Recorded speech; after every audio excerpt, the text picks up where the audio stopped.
नमः शिवाय. श्री शिवलीलामृत अध्याय 4. भीमदर्शन व चंद्रसेन राजाची कथा. हा अध्याय वाचल्याने दारिद्र्य व शत्रूचे भय नष्ट होईल, संपदा मिळू लागेल, स्मरण शक्ती वाढेल. ओम नमः शिवाय. सूत म्हणाले, सज्जन हो, किरात देशाचा राजा विमर्शन हा मोठा शिवभक्त असूनही त्याला मंदिरा व मंदिराक्षी यांची आवड होती. एके दिवशी त्याची राणी कुमुदवती हिने त्याला विचारले, नाथ, शिवभक्त असूनही तुमच्याकडून दोष घडतात हे कसे? यावर राजा म्हणाला, प्रिये, पूर्वजन्मी मी पंपा नगरीत श्वान होतो. एका महाशिवरात्रीस मला उपवास व शिवालयाला प्रदक्षिणा घडल्या आणि शिवदर्शन करता करताच माझे प्राण गेले. त्या पुण्याईने राजदेह मिळाला, तरी श्वान जन्मातील काही प्रवृत्ती अजूनही असल्याने असे घडत आहे.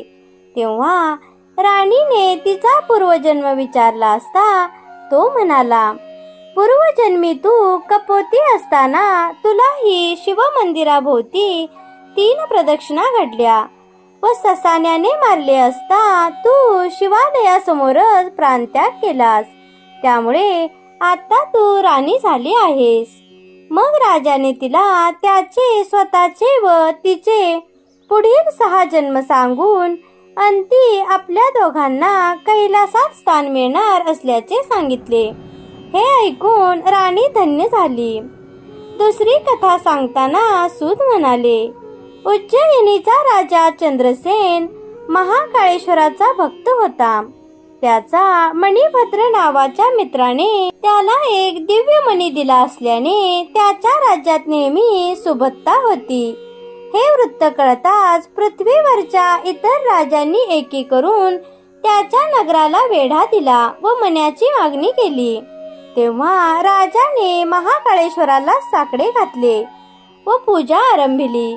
प्रजाजनासमवेत एक तरुण विधवा गवळीण आपल्या 6 वर्षाच्या मुलाला कडेवर घेऊन ते शिवपूजन दुरूनच पाहत होती. घरी गेल्यावर तिचा मुलगा एका दगडाला शिवपिंडी मानून तिची पूजा करू लागला. मुखाने शिवनाम घेऊ लागला. त्या खेळात रमल्याने त्याला आईची हाक ऐकू आली नाही, म्हणून ती रागावली व त्याची पूजा उधळून तिने त्याला फरफटत घरात नेले. त्या दुःखाने तो बेशुद्ध पडला. शुद्धीवर आला तेव्हाही तो शिवजप करीत होता.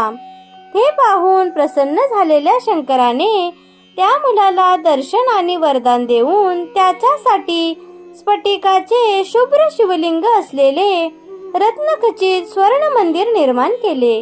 हे वृत्त कळताच शत्रू राजांनी चंद्रसेनाशी सख्य केले व शिवदर्शनासाठी आले. हनुमंताने प्रकट होऊन मुलाचे श्रीकर नाव ठेवले. तोच श्रीकर पुढे नंदराजा म्हणून गोकुळात जन्मला. ओम नमः शिवाय.